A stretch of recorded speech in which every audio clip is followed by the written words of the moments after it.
Hello, നമസ്കാരം friends. നമ്മൾ ഇന്നിവിടെ നോക്കുന്നത് ചേർത്തല താലൂക്കിൽ കണിച്ചിക്കുളങ്ങര തിരുവിഴ എന്ന സ്ഥലത്ത് സ്ഥിതി ചെയ്യുന്ന തിരുവിഴ മഹാദേവ ക്ഷേത്രത്തിൻ്റെ ചരിത്രത്തെക്കുറിച്ചാണ്. ചേർത്തല താലൂക്കിൽ പെരുന്നേർമംഗലം എന്ന സ്ഥലത്ത് അറക്കൽ പണിക്കർ എന്നൊരു നായർ കുടുംബക്കാരുണ്ടായിരുന്നു. വളരെയധികം സമ്പത്തുകളും വസ്തുവകകളും അവർക്കുണ്ടായിരുന്നു. അക്കൂട്ടത്തിൽ വലിയൊരു പുരയിടം കൃഷി ചെയ്യാനും നോക്കാനുമൊന്നും ആളില്ലാതെ കാട് പിടിച്ച് പന്തലിച്ച് കിടപ്പുമുണ്ടായിരുന്നു.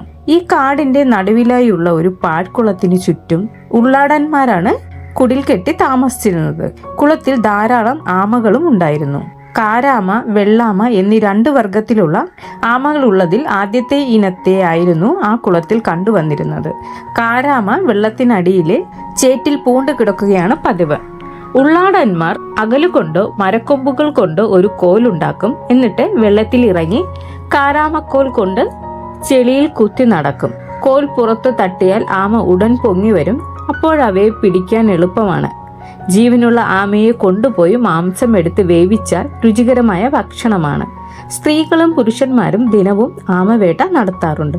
ഒരു ദിവസം ഒരു ഉള്ളാട സ്ത്രീ കുളത്തിലിറങ്ങി കാരാമക്കോൽ കുത്തി നടക്കവേ കോൽ മറ്റെന്തിലോ തട്ടി. ക്ഷണത്തിൽ അവിടെ നിന്ന് രക്തം ശക്തിയായി മേൽപോട്ട് കുതിച്ചുയർന്നു. അത് കണ്ട് ആ വേട സ്ത്രീ ഭയപ്പെട്ടു. നിലവിളിച്ചുകൊണ്ട് കരയ്ക്ക് കയറി. ഉള്ളാടന്മാരെല്ലാം ഓടിക്കൂടി. രക്തപ്രവാഹം കണ്ട് അവരെല്ലാം അന്തം വിട്ടു നിന്നു.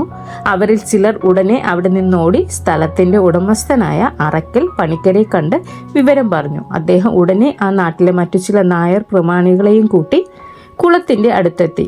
ആ കരയിലെ ഒട്ടേറെ ജനങ്ങളും അവിടെ കൂടി.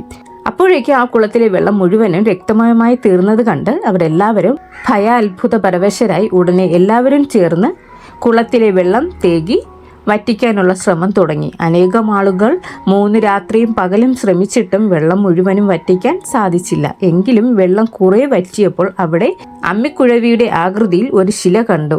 അതിൽ നിന്നാണ് രക്തപ്രവാഹമെന്നും മനസ്സിലായി. അവർ വീണ്ടും വെള്ളം വറ്റിക്കാൻ ശ്രമം തുടർന്നു.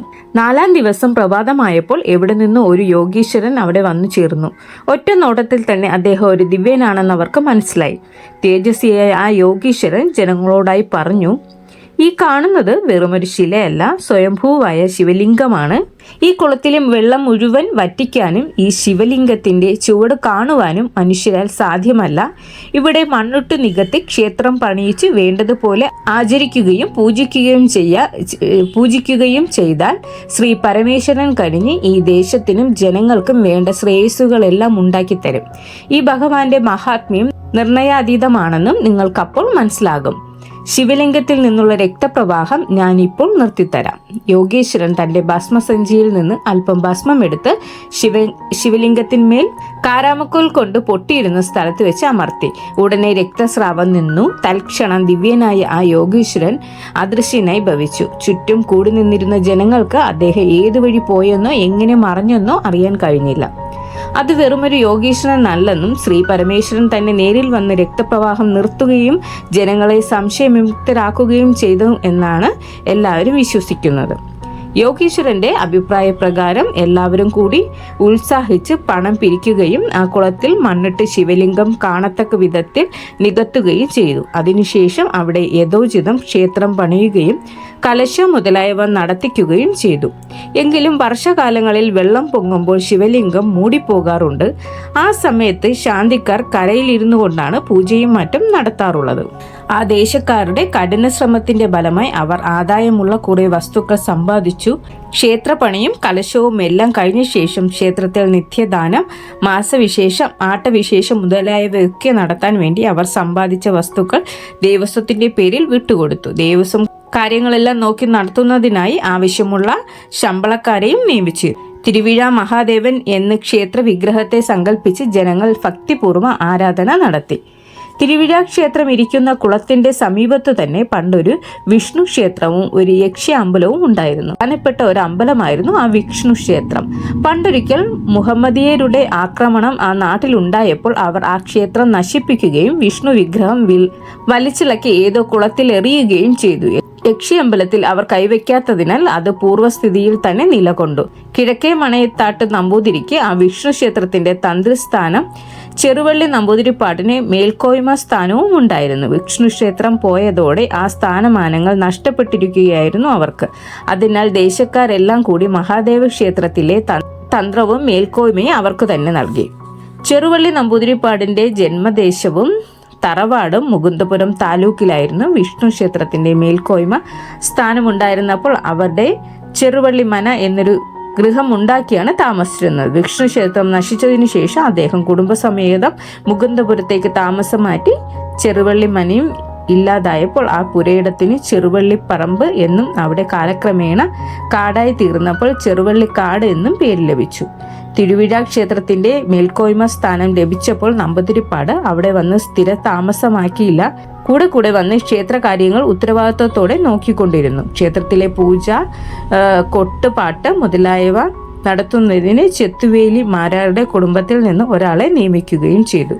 തിരുവിഴ ക്ഷേത്രം ആ ദേശത്തെങ്ങും പ്രസിദ്ധമായി കഴിഞ്ഞപ്പോൾ ഒരു ഭ്രാന്തൻ അവിടെ പതിവായി വരികയും പോവുകയും ചെയ്തു തുടങ്ങി. അയാൾ പലരെയും ഉപദ്രവിക്കുകയും ചെയ്തിരുന്നു. അയാൾ ഏറ്റവും കൂടുതൽ ഉപദ്രവിച്ചിരുന്നത് ക്ഷേത്രത്തിലെ പാത്രം തേപ്പുകാരനായ തലക്കാട്ട് നായരെയായിരുന്നു.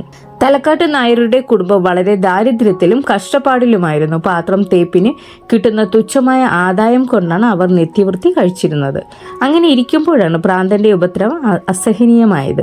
ഒരു ദിവസം പാത്രം തേപ്പുകാരനായ തലക്കാട്ട് നായർ മഹാദേവന്റെ ശ്രീകോവിലിന് മുമ്പിൽ ചെന്ന് താണു തൊഴുതിട്ട് ഉള്ളു തുറന്ന് ഇങ്ങനെ പ്രാർത്ഥിച്ചു: ഭഗവാനെ മഹാദേവ, ഈ ഭ്രാന്തന്റെ ഉപദ്രവം സഹിക്കാൻ വയ്യാതെയായിരിക്കുന്നു. ഇതിനൊരു സമാധാനം അവിടുന്ന് തന്നെ ഉണ്ടാക്കി തന്ന് രക്ഷിക്കണം. അന്ന് രാത്രി നായർ കിടന്നുറങ്ങുമ്പോൾ ഒരാളത്തേക്ക് ചെന്ന് ഇങ്ങനെ പറഞ്ഞു: നീ ഒട്ടും വ്യസനിക്കേണ്ട, ഞാൻ പറയുന്നത് പോലെ ചെയ്താൽ നിനക്ക് നേരിട്ടിരിക്കുന്ന ഉപദ്രവം നീങ്ങും. നാളെ വൈകുന്നേരം ആ ഭ്രാന്തൻ വരുമ്പോൾ അവനെ ക്ഷേത്രസന്നിധിയിൽ പിടിച്ച് കെട്ടിയിടണം. അതിനടുത്ത ദിവസം രാവിലെ നീ ക്ഷേത്രപ്പറമ്പിൽ ചെന്ന് നോക്കിയാൽ അവിടെ പച്ച നിറത്തിലുള്ള ഒരു തരം ചെടി കാണാം. അത് ഒരു പിടി പറിച്ചു കൊണ്ടുവന്ന് ശാന്തിക്കാരനെ ഏൽപ്പിക്കണം. ശാന്തിക്കാരനെ കൊണ്ട് ആ ചെടി ഇടിച്ചു പിഴിഞ്ഞ് അരപ്പിച്ച് പന്തിരടി പൂജ സമയത്ത് മഹാദേവന്റെ പീഠത്തിന്മേൽ വെച്ച് പൂജിച്ച് വാങ്ങണം. 3 ചക്രം നടക്കി വെപ്പിക്കണം. എന്നിട്ട് ആ മരുന്ന് ഭ്രാന്തനെ സേവിപ്പിക്കണം. അത് സേവിച്ച് തീർന്ന് 2 നാഴിക കഴിയുമ്പോൾ ചെറു ചൂടോടെ നാഴി കഞ്ഞി വെള്ളവും കൊടുക്കണം. 1 നാഴിക കഴിയുമ്പോൾ അവൻ ഒന്ന് ഛർദ്ദിക്കും. പിന്നെ ഉച്ചപൂജയ്ക്കും യക്ഷിക്ക് നിവേദിക്കുന്ന പാൽപ്പായസവും കൊടുക്കണം. അതുകൂടി ഭക്ഷിച്ച് തീരുന്നതോടെ അവന്റെ ഭ്രാന്ത് മാറി സ്വസ്ഥ ശരീരനായി തീരും. പിന്നെ അവൻ ആരെയും ഉപദ്രവിക്കില്ല. കെട്ടഴിച്ചു വിടാം. പിന്നെ അവന്റെ ഇഷ്ടം പോലെ അമ്പലത്തിലെ നിവേദ്യച്ചോറോ പായസമോ കഞ്ഞിയോ ഒക്കെ കൊടുക്കാം. തലക്കാട്ട് നായർ പെട്ടെന്ന് ഞെട്ടി ഉണർന്നു നോക്കി. അവിടെ എങ്ങും ആരെയും കണ്ടില്ല. തന്റെ പ്രാർത്ഥന കേട്ട് മഹാദേവൻ തന്റെ അടുക്കൽ വന്ന് അരുളി ചെയ്തതാണെന്ന് അയാൾ തീർച്ചയാക്കി. അടുത്ത ദിവസം പ്രാന്തൻ ക്ഷേത്രസന്നിധിയിൽ വന്നപ്പോൾ നായർ അവനെ പിടിച്ച് ഒരു തൂണിൽ കെട്ടി. അതിനുശേഷം ഉറക്കത്തിൽ മഹാദേവൻ അരുളി ചെയ്തതുപോലെ എല്ലാം ചെയ്തു. അതോടെ അയാളുടെ ഭ്രാന്ത് പൂർണ്ണമായും മാറി. ഇതെല്ലാം ശ്രദ്ധിച്ചു നിന്നിരുന്ന ദേവസ്വക്കാരും ഭക്തജനങ്ങളും നായരുടെ പ്രവൃത്തി കണ്ട് ആശ്ചര്യഭരിതരായി. അയാളുടെ ഭ്രാന്ത് മാറിയതോടെ നായർക്കുണ്ടാക്കിക്കൊണ്ടിരുന്ന ഉപദ്രവവും ഒഴിഞ്ഞു. തിരുവിഴ മഹാദേവന്റെ മരുന്നിന്റെ മഹാത്മ്യത്തെക്കുറിച്ചുള്ള ഖ്യാതി നാട്ടൊട്ടുക്ക് പരന്നു. ഈ മരുന്ന് സേവിക്കാനായി അനേകം ആളുകൾ പല സ്ഥലങ്ങളിൽ നിന്നും മഹാദേവസന്നിധിയിൽ എത്തിത്തുടങ്ങി. മരുന്ന് കഴിച്ചവർക്കെല്ലാം പൂർണ്ണസുഖം കൈവന്നതോടെ സുഖക്കേടുകാരുടെ വരവ് ക്രമാതീതമായി വർദ്ധിച്ചു. സ്വദേശികളും പരദേശികളും ഒക്കെ അവിടെ എത്തി മരുന്ന് സേവിക്കാൻ തുടങ്ങിയതോടെ നടവരവും കൂടി. മരുന്നിനായി നടക്കി വെച്ചിരിക്കുന്ന 3 ചക്രം 14.5 പണമാക്കി വർദ്ധിപ്പിച്ചു. യക്ഷിക്കുള്ള വഴിപാടിനും മറ്റും വേറെയും പണം കൊടുക്കണമായിരുന്നു. അവയെല്ലാം ദേവസ്വത്തിൽ കൊടുത്ത് രസീത് വാങ്ങിയതിനു ശേഷമേ മരുന്ന് കൊടുക്കുമായിരുന്നുള്ളൂ. ഭ്രാന്തുള്ളവരെ കൈകാൽ ബന്ധിച്ച് തിരുവിഴ മഹാദേവ ക്ഷേത്രത്തിൽ കൊണ്ടുവന്ന് മരുന്ന് സേവിപ്പിക്കുന്നതോടെ അവർ സുഖം പ്രാപിക്കുന്നത് ആരെയും അത്ഭുതപ്പെടുത്തുന്ന കാഴ്ചയായിരുന്നു.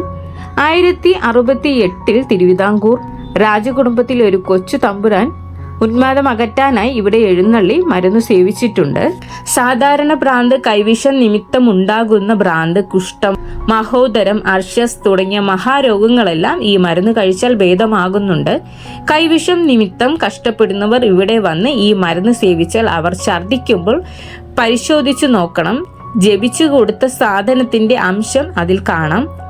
അപ്പമോ പഴമോ പലഹാരങ്ങളോ എന്തായാലും അത് എത്ര പഴക്കമുള്ളതായാലും അത് മുഴുവൻ ദഹിച്ചു പോവുകയില്ല. ജപബാധയുടെയും മറ്റു ഉപദ്രവമുള്ളവർ ഇവിടെ വന്ന് മരുന്ന് സേവിച്ചാൽ ഉച്ച പൂജ സമയത്ത് മഹാദേവന്റെ നടയിലോ രാത്രി കുരുതി സമയത്ത് യക്ഷിയുടെ നടയിലോ നിൽക്കുമ്പോൾ തുള്ളി സത്യം ചെയ്ത് ഒഴിഞ്ഞു പോവുക സാധാരണയാണ്. ഇവിടെ വന്നാൽ ഒഴിയാത്ത ബാധയില്ല. അനുഭവങ്ങൾ തെളിയിക്കുന്നതാണ്. യക്ഷിയും അത്യുഗ്രമൂർത്തിയാണ്. യക്ഷിയുടെ ആനുകൂല്യം കൊണ്ടുകൂടിയാണ് ഈ മരുന്ന് സേവിച്ചാൽ പൂർണ്ണ സുഖം സിദ്ധിക്കുന്നതെന്നാണ് വിശ്വാസം. ദേവസ്വത്തിൽ മുതൽ ധാരാളമായി വർദ്ധിച്ചപ്പോൾ ക്ഷേത്രത്തിന്റെ ഉടമസ്ഥരായ ദേശക്കാർ ക്ഷേത്രത്തിലെ പതിവുകളെല്ലാം പരിഷ്കരിച്ച് ഒരു മഹാക്ഷേത്രത്തിലേതിനു തുല്യമാക്കി. ക്ഷേത്രത്തിന്റെ മാഹാത്മ്യം കണക്കിലെടുത്ത് തിരുവിതാംകൂർ സർക്കാരും ആണ്ടുതോറും ഒരു സംഖ്യ ദേവസ്വത്തിലേക്ക് നൽകാൻ തുടങ്ങി. ദിവസവും പതിവായി 5 പൂജയും 3 ശീവേലിയും നവകം പഞ്ചഗവ്യം മുതലായവയും നടത്തുന്നുണ്ട്. ആണ്ടുതോറും മീനമാസിലെ ചതയത്തിന് ഉത്സവ കൊടിയേറ്റവും തിരുവാതിരയ്ക്ക് ആറാട്ട് വരത്തക്ക വിധം ഉത്സവവും നടന്നുവരുന്നു.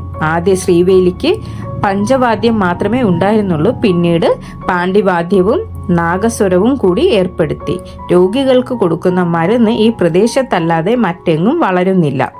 ആർക്കും ഈ മരുന്നിന്റെ പേരും അറിയില്ല.